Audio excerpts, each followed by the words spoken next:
నాకు ఈ ఛానల్‌కి సంబంధించి వాట్సాప్ గ్రూప్ అయితే ఉంది. ఈ వాట్సాప్ గ్రూప్‌లో నేను ఎప్పటికప్పుడు గవర్నమెంట్ సర్వీసెస్‌కి అలాగే ఎడ్యుకేషన్‌కి సంబంధించిన న్యూస్ అయితే నేను ఇక్కడైతే పోస్ట్ చేస్తాను. అలాగే దీనికి సంబంధించి నాకు టెలిగ్రామ్ ఛానల్ కూడా ఉంది. ఎవరైనా సరే ఈ టెలిగ్రామ్ ఛానల్‌లో గాని, వాట్సాప్ గ్రూప్‌లో గాని జాయిన్ అవ్వదలుచుకున్న వాళ్ళు కింద డిస్క్రిప్షన్‌లో లింక్ ఉంది. ఆ డిస్క్రిప్షన్‌లో లింక్ మీద ట్యాప్ చేసి ఈ టెలిగ్రామ్ ఛానల్ అలాగే వాట్సాప్ గ్రూప్‌లోనైతే జాయిన్ అవ్వచ్చు.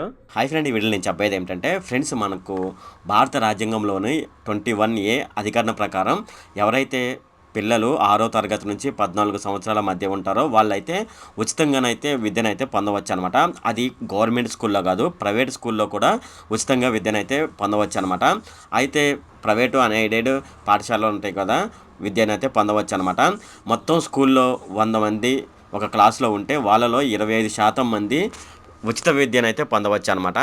అయితే దీనికోసం మనం ఆన్లైన్ ద్వారా అప్లై చేసుకోవాల్సి ఉంటుంది, లేదా మీ సేవ లేదంటే సచివాలయాల ద్వారా అప్లై చేసుకోవాల్సి ఉంటుందన్నమాట. ఇప్పుడు మనం ఆన్లైన్ ద్వారా ఎలా అప్లై చేసుకోవాలి, అంతేకాకుండా దీనికి సంబంధించిన పూర్తి డీటెయిల్స్ అయితే నేను ఈ వీడియోలో మీకు చెప్తాను. ఈ వీడియోలోకి వెళ్ళే ముందు నాదొక రిక్వెస్ట్ ఫ్రెండ్, అదేంటంటే ఈ వీడియో కనుక మీకు నచ్చినట్లయితే ఇక్కడ క్రింద ఉన్న రెడ్ కలర్ సబ్స్క్రైబ్ బటన్ మీద అయితే ప్రెస్ చేయండి. ఇలా మీరు రెడ్ కలర్ సబ్స్క్రైబ్ బటన్ మీద ప్రెస్ చేయడం వల్ల నేను చేసిన ప్రతి ఇన్ఫర్మేషన్ వీడియో అనేది అందరికంటే ముందు అప్డేట్ రూపంలో మీ మొబైల్కి అయితే చేరిపోతుంది. ఇప్పుడు మనం వీడియోలోకి అయితే వెళ్ళిపోదాం. భారత రాజ్యాంగంలోని 21A అధికరణ ప్రకారం 6 నుండి 14 సంవత్సరాల మధ్య వయసు ఉన్న పిల్లలకు ప్రాథమిక విద్య ఒక ప్రాథమిక విద్యా హక్కు అనమాట. సో అలాగే ఈ హక్కు అమలు చేయడానికి ఉచిత మరియు నిర్బంధ విద్యా హక్కు చట్టం 2009లో ఇది రూపొందించడం జరిగిందనమాట. అంటే మనకు భారత రాజ్యాంగంలోని 21A అధికరణ ప్రకారం మనకు 2009లో దీన్ని రూపొందించడం జరిగింది. అయితే ఇది అమల్లోకి వచ్చింది మాత్రం మనకు 2010 నుంచి అమల్లోకి రావడం జరిగిందనమాట. అలాగే విద్యా హక్కు చట్టం 2009 సెక్షన్ 12(1)(c) ప్రకారం, ఈ సెక్షన్ ప్రకారం ప్రైవేటు అన్ఎయిడెడ్ పాఠశాలల్లో 1వ తరగతి నుంచి ప్రవేశాలకు కనీసం 25% రిజర్వేషన్ అయితే కల్పించాలన్నమాట. ఏదైతే మనకు చుట్టుపక్కల ఉన్న ప్రైవేటు స్కూల్స్ ఉంటాయి కదా, వాటిలో 25% అయితే ఉచిత విద్యనైతే వాళ్ళైతే ప్రొవైడ్ చేయవలసి ఉంటుందన్నమాట. పాఠశాల పరిసర ప్రాంతంలోని వెనుకబడిన మరియు బలహీన వర్గాల పిల్లలకు ఉచిత విద్యనైతే అందించవలసి ఉంటుందన్నమాట. 1వ తరగతి నుంచి 8వ తరగతి వరకు అయితే మనం చదువుకోవచ్చు అనమాట. ఇక్కడ మనం ఒకసారి జాయిన్ అయ్యామంటే 1వ తరగతి నుంచి 8వ తరగతి వరకు మనకైతే ఫ్రీ ఎడ్యుకేషన్ అయితే ఉంటుందన్నమాట.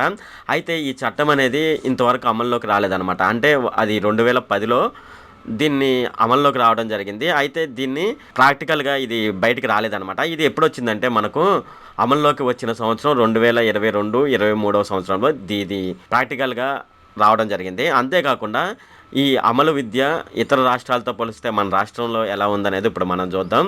మనకు అమ్మఒడి ఉంది కదా, ఈ అమ్మఒడిని దీంతో లింక్ చేయడం జరిగిందనమాట. అయితే యాక్చువల్గా అయితే మన గవర్నమెంట్ పిల్లలకు సంబంధించిన ఫీజు అయితే చెల్లిస్తూ ఉంటుంది. కానీ మన గవర్నమెంట్ ఏం చెప్పిందంటే, మీకు అమ్మఒడి ఇస్తున్నాం కదా, ఆ అమ్మఒడి డబ్బులు మీరు అక్కడ కట్టుకోండి అని అయితే మన గవర్నమెంట్ అయితే చెప్పడం జరిగిందనమాట. అదే వేరే రాష్ట్రాల్లోనైతే ప్రభుత్వమే దీనికి సంబంధించిన అమౌంట్ అయితే పే చేస్తూ ఉంటుందన్నమాట. అయితే ఎంత అమౌంట్ పే చేస్తుంది అనేది ఇప్పుడు మనం చూద్దాము. ఇక్కడ చూడండి, పట్టణ ప్రాంతాల్లోనైతే 8,000 ఫీజు చెల్లిస్తుంది. అలాగే గ్రామీణ ప్రాంతాల్లోనైతే 6,500 చెల్లిస్తుంది. అలాగే గిరిజన ప్రాంతాల్లోనైతే 5,100 రూపాయలు మన గవర్నమెంట్ అయితే దీనికోసం అయితే పే చేస్తుంది అనమాట. అలాగే దీనికి సంబంధించి రిజర్వేషన్లు ఏ విధంగా ఉన్నాయని మనం చూసుకున్నట్లయితే, ఇక్కడ వెనుకబడిన వర్గాలు ఉన్నారు కదా, వాళ్ళలో అనాథలు, హెచ్ఐవి బాధితులు, దివ్యాంగులు అయితే 5% రిజర్వేషన్ అయితే ఉంటుందన్నమాట. అలాగే వచ్చి ఎస్సీలకి అయితే 10% రిజర్వేషను, ఎస్టీలకి అయితే 4% రిజర్వేషన్ అయితే మన ప్రభుత్వం అయితే కల్పించిందనమాట. అలాగే వేరే వాళ్ళు ఉంటారు కదా, బలహీన వర్గాలు, బీసీలు, వాళ్ళకి సంబంధించి బీసీలు, మైనారిటీలు, ఓసీలు వీళ్ళకైతే 6% రిజర్వేషన్ అయితే మన ప్రభుత్వం అయితే కల్పించిందనమాట. అలాగే వార్షిక బీసీలు అలాగే మైనారిటీ, ఓసీలు ఎవరైతే ఉన్నారో వాళ్ళైతే వార్షిక ఆదాయం గ్రామాల్లోనైతే 1,20,000 ఉండాలి, పట్టణ ప్రాంతాల్లోనైతే 1,44,000 మించకూడదనమాట. వీళ్ళకైతే ఇదైతే వర్తిస్తుంది అనమాట. ఎవరైతే బీసీలు, మైనారిటీలు, ఓసీలు ఉన్నారో వాళ్ళకైతే ఇదైతే వర్తిస్తుంది. అలాగే దీనికి సంబంధించి ఏ డాక్యుమెంట్లు కావాలని మనం చూసుకున్నట్లయితే, చిరునామా ధృవీకరణ, ప్రవేశాన్ని నిర్ధారించడానికి కులం, ఆదాయం, వైకల్యం ఉంటే అంటే వాళ్ళకైనా హ్యాండిక్యాప్డ్ ఉన్నారనుకోండి, వాళ్ళకి సంబంధించిన సర్టిఫికేట్ అయితే కావాల్సి ఉంటుంది. అలాగే ఇంకా ఇతర అర్హతలు మనం చూసుకున్నట్లయితే, సిబిఎస్ఈ, ఐబీ, ఐసిఎస్సి సంబంధించిన సిలబస్ కోసం ఎవరైతే పిల్లలను జాయిన్ చేయాలి స్కూల్లో అనుకుంటారో వాళ్ళకైతే మనకు 1/4/2018 నుంచి 30/3/2019 మధ్య వాళ్ళైతే పుట్టి ఉండాలన్నమాట. సో ఎవరైతే సిబిఎస్ఈ, ఐబీ, ఐసీఎస్ఈ సిలబస్లో జాయిన్ చేయాలనుకుంటారో వాళ్ళకైతే ఈ మధ్యలో పిల్లలు పుట్టి ఉంటే వాళ్ళైతే అర్హులు అనమాట. అదే స్టేట్ సిలబస్కి సంబంధించి 1/7/2018 నుంచి 30/6/2019 మధ్య పుట్టిన వారైతే స్టేట్ సిలబస్ కోసం అప్లై చేసుకోవచ్చు అనమాట. మనం అప్లై చేసుకుంటాం కదా ఆన్లైన్ ద్వారా. అయితే మన పిల్లలను ఎలా సీటు కేటాయించడం జరుగుతుంది అనేది ఇప్పుడు మనం చూద్దాము. ఈ సీట్ల కేటాయింపు అనేది పూర్తిగా లాటరీ విధానం ద్వారా ఈ సీట్లు అయితే కేటాయించడం జరుగుతుంది అనమాట. ఇక్కడ చూడండి, సంబంధిత సచివాలయాలకు 1 కిలోమీటర్ల దూరంలో పాఠశాలలో విద్యార్థులకు సీటు కేటాయిస్తారనమాట. అంటే మనకు సచివాలయం ఉంది కదా, సచివాలయానికి 1 కిలోమీటర్ దూరంలో ఏ స్కూల్లో అయితే ఉన్నాయో ఆ స్కూల్లోనైతే వీళ్ళకైతే సీట్ అయితే కేటాయించి మన ప్రభుత్వం అయితే పిల్లల్ని అయితే చదివిస్తుందన్నమాట. అలాగే ఒకవేళ 1 కిలోమీటర్ పరిధిలో సీట్లు కానీ లేకపోయినా, స్కూళ్ళు కానీ లేకపోయినట్లయితే ఇక్కడ 3 కిలోమీటర్ల దూరం వరకు అయితే ప్రవేశాలు కల్పించడానికైతే మన గవర్నమెంట్ అయితే ముందుకు రావడం జరిగింది. అలాగే దరఖాస్తుల అర్హత ధృవీకరణ తర్వాత ఆన్లైన్ లాటరీ ద్వారా విద్యార్థులను అయితే పాఠశాలకైతే కేటాయించడం జరుగుతుందన్నమాట. అంటే మనం ఆన్లైన్ ద్వారా అప్లై చేసుకుంటాం కదా, ఇలా అప్లై చేసుకున్నప్పుడు వీళ్ళకు ఎలా అయితే సీటు కేటాయించడం జరుగుతుందంటే లాటరీ విధానం ద్వారా, అంటే ఆన్లైన్ ద్వారా ఒక లాటరీని అయితే తీయడం జరుగుతుందన్నమాట. ఈ లాటరీ విధానం ద్వారా వీళ్ళైతే సీట్లు అయితే కేటాయించడం జరుగుతుందన్నమాట. అలాగే ఇక్కడ దరఖాస్తు చేసుకునే విధానం ఏంటంటే, మనం ఆన్లైన్ పోర్టల్ అయిన csc.ap.gov.in/rte ఈ వెబ్సైట్ను ఓపెన్ చేసుకొని మనం దీని ద్వారా ఆన్లైన్ ద్వారా అప్లై చేసుకోవచ్చు అనమాట. ఒకవేళ మనకు తెలియదు అనుకోండి, మనకు దగ్గరలో స్కూల్స్ అయితే ఉంటాయి కదా, ఆ స్కూల్ ప్రధానోపాధ్యాయుడి దగ్గరికి వెళ్తే ఆయన అయితే ఆన్లైన్ ద్వారా అప్లై చేసి మనకైతే ఇవ్వడం జరుగుతుంది. అలాగే ఒకవేళ అక్కడ కూడా కుదరలేదనుకోండి, మనం గ్రామ వార్డు సచివాలయాల్లో దరఖాస్తు అయితే మనం అయితే చేసుకోవచ్చు అనమాట. ఇలా మనం అప్లై చేసుకోవచ్చు అనమాట. అలాగే దరఖాస్తు ప్రక్రియ అనేది ఎలా ఉంటుంది అంటే, మనం ఆన్లైన్ ద్వారా ఒకవేళ అప్లై చేసుకుంటే మనకు ఆన్లైన్ అప్లికేషన్ అనేది ఎలా ఉంటుంది ఏంటనేది ఇప్పుడు మనం చూద్దాము. ఫస్ట్ మనం రిజిస్ట్రేషన్ చేసుకోవాల్సి ఉంటుంది. అది ఎలా అంటే, children's is having Aadhaar number అనమాట. అంటే ఎవరైతే స్కూల్లో జాయిన్ చేయదలుచుకున్నారో ఆ పిల్లల యొక్క ఆధార్ కార్డ్ నెంబర్ అయితే ఎంటర్ చేయవలసి ఉంటుంది. ఇక్కడ ఆధార్ కార్డ్ నెంబర్ ఇలా ఎంటర్ చేయండి. ఎంటర్ చేసిన తర్వాత ఇక్కడ గో అనే దాని మీద ట్యాప్ చేసినట్లయితే మనకు ఒక రిజిస్ట్రేషన్ ఫామ్ అయితే ఓపెన్ అవుతుంది అనమాట. సో ఆ రిజిస్ట్రేషన్ ఫామ్లో మనం ఇక్కడ స్టూడెంట్ ఫుల్ నేమ్, అంటే మన ఆధార్ కార్డులో ఏ విధంగా ఉందో ఆ విధంగా ఎంటర్ చేయవలసి ఉంటుంది. అలాగే స్టూడెంట్ ఆధార్ కార్డ్ నెంబర్ ఇక్కడ ఎంటర్ చేయండి. అలాగే ఇక్కడ డేట్ ఆఫ్ బర్త్ ఎంటర్ చేయాలి. ఇక్కడ ఈమెయిల్ ఐడి ఎంటర్ చేయాలన్నమాట. ఇలా ఎంటర్ చేసిన తర్వాత డిస్టిక్ ఎంటర్ చేయండి. అలాగే మండలం ఎంటర్ చేయండి. అలాగే మనకు దగ్గరలో ఉన్న సెక్రటేరియట్ ఎంటర్ చేయండి. ఇక్కడ హౌస్ నెంబర్ ఎంటర్ చేయండి. ఇక్కడ పిన్ కోడ్ అని అడుగుతుంది, పిన్ కోడ్ ఎంటర్ చేయండి. ఇక్కడ మొబైల్ నెంబర్ అయితే ఇవ్వాల్సి ఉంటుంది అనమాట. ఇక్కడైతే రైస్ కార్డ్ నెంబర్ అయితే ఇవ్వాల్సి ఉంటుంది. ఇక్కడ ఏజు, ఇక్కడ జెండర్ ఎంటర్ చేయండి, మేలా ఫీమేల్ అనేది. ఇక్కడ రీజియన్ ఎంటర్ చేయండి. అలాగే ఇక్కడ క్యాస్ట్ అనేది ఎంటర్ చేయండి అనమాట. ఇక్కడ వచ్చేసేసి చైల్డ్ హ్యావింగ్ పేరెంట్ గార్డియన్, అంటే ఒకవేళ చైల్డ్ తల్లిదండ్రులు చనిపోయి ఆ గార్డియన్ పర్యవేక్షణలో ఉన్నట్లయితే ఇక్కడ గార్డియన్ అని సెలెక్ట్ చేయండి. ఒకవేళ లేదు, ఆ చైల్డ్ పేరెంట్ పర్యవేక్షణలో ఉన్నట్లయితే ఇక్కడ పేరెంట్ అని సెలెక్ట్ చేయండి. ఇక్కడ పేరెంట్ యొక్క నేము, అలాగే పేరెంట్ యొక్క ఆధార్ కార్డ్ నెంబర్ ఎంటర్ చేయవలసి ఉంటుంది. డూ యూ హ్యావ్ సిబ్లింగ్, అంటే వాళ్ళ ఆ పాపకు కానీ, ఆ స్కూల్లో జాయిన్ చేసే పాపకు కానీ బాబుకి కానీ వాళ్ళ తమ్ముడు కానీ లేదా అన్నయ్యలు కానీ ఎవరైనా ఉన్నట్లయితే ఇక్కడ ఎస్ అని దాని మీద ట్యాప్ చేయండి. అలాగే ఆ సిబ్లింగ్ యొక్క, అంటే ఆ తమ్ముడు కానీ అన్నయ్య యొక్క ఆధార్ కార్డ్ నెంబర్ ఇక్కడ ఎంటర్ చేయండి. అలాగే ఒకవేళ అతను స్కూల్లో జాయిన్ అయ్యి చదువుకున్నట్లయితే వాళ్ళ యొక్క స్కూల్కి UDISC కోడ్ అనేది ఒకటి అయితే ఉంటుందన్నమాట. ఆ UDISC కోడ్ ఎంటర్ చేయండి. ఎంటర్ చేసిన తర్వాత ఇలా క్రిందికి రండి. ఇలా క్రిందికి వచ్చిన తర్వాత ఇక్కడ డిజబిలిటీ అడుగుతుంది అనమాట. సో ఇక్కడ డిజబిలిటీ ఏమైనా ఉంటే ఆ డిజబిలిటీని ఎంటర్ చేయండి. ఎంటర్ చేసిన తర్వాత ఇక్కడ మనకు పేరెంట్స్ యొక్క అడ్రస్ ప్రూఫ్ ఎంటర్ చేయవలసి ఉంటుంది.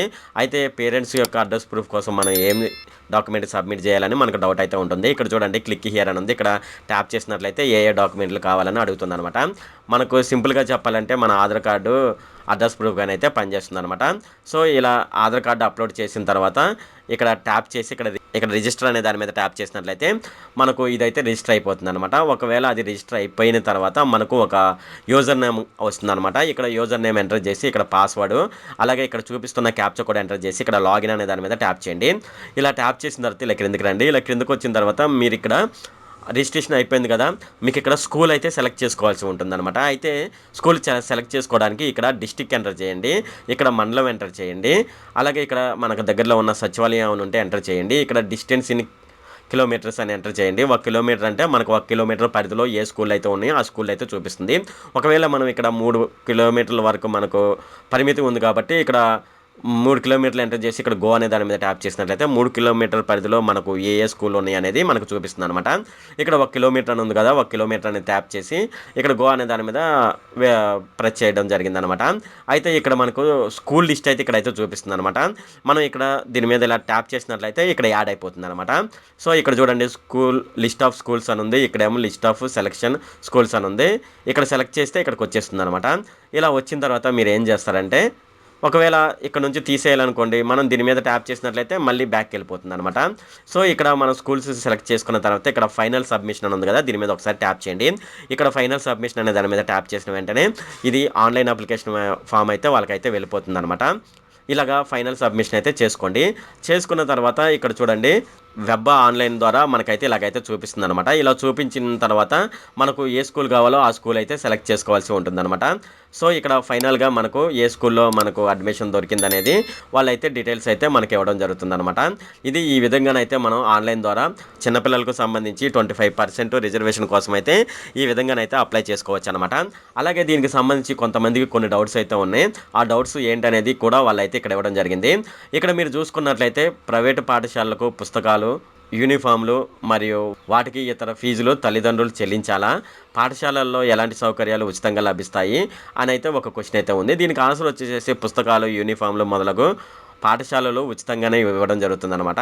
అంటే మన పిల్లలకు సంబంధించి పుస్తకాలు, యూనిఫామ్‌లు మనం ఏ స్కూల్లోనైతే జాయిన్ చేస్తామో ఆ స్కూల్లోనైతే వాళ్ళు ఇవ్వడం జరుగుతుంది. అలాగే పాఠశాలలో ఇతర విద్యార్థులతో సమానంగా వీరిని కూడా చూడడం జరుగుతుందనమాట. అయితే మధ్యాహ్నం భోజనం వసతులు మాత్రం వాళ్ళైతే ప్రొవైడ్ చేయలేరనమాట. మనకు గవర్నమెంట్ స్కూల్లోనైతే ఈ ఫెసిలిటీ ఉంది గానీ మధ్యాహ్నం భోజనం, ప్రైవేట్ స్కూల్లోనైతే మధ్యాహ్నం భోజనం ఫెసిలిటీ అయితే లేదనమాట. తల్లిదండ్రులు, సంరక్షకులు పాఠశాలను ఎలా ఎంచుకోవాలనేది ఒక క్వెషన్ అయితే ఉంది కదా! అయితే దీనికి సంబంధించి తమ నివాసానికి ట్యాగ్ చేయబడిన అలాగే సంబంధిత సచివాలయానికి 1 లేదా 3 కిలోమీటర్ల దూరంలో ఉన్న పాఠశాలలు మాత్రమే మనం ఎంపిక చేసుకోవాల్సి ఉంటుంది. వాళ్ళు కూడా ఆ పాఠశాలల్లోనే మనకైతే ఇవ్వడం జరుగుతుందనమాట.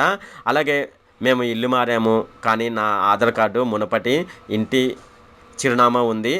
ఒకవేళ చాలామందికైతే డౌట్ ఉంటుందనమాట. అంటే మనం ఇల్లు చేంజ్ అయిపోయామనుకోండి, మన అడ్రస్ అయితే వేరే చోట ఉంటుంది కదా! సో, మనం ఆధార్ కార్డ్ అయితే అడ్రస్ ప్రూఫ్ కోసం అక్కడ అప్లోడ్ చేస్తాం కదా! అటువంటి సందర్భంలో ఆధార్ కార్డు, అడ్రస్ ఏమైనా తీసుకుంటారని మనకైతే డౌట్ ఉంటుంది. అటువంటి సందర్భంలో మీరు ఎలక్ట్రిసిటీ బిల్ ఉంటుంది కదా మీ దగ్గర, ఆ బిల్లునైతే సబ్మిట్ చేయవచ్చనమాట అడ్రస్ ప్రూఫ్ కింద.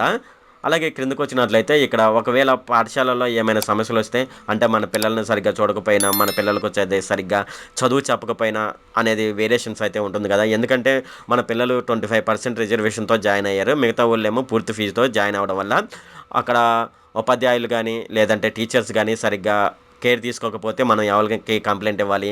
అటువంటి సందర్భంలో మనకు బీఈఓ, అలాగే ఎంఈఓ, అలాగే డీఈఓ ఉంటారు కదా! వాళ్ళకైతే మనమైతే కంప్లెయింట్ చేయవచ్చనమాట.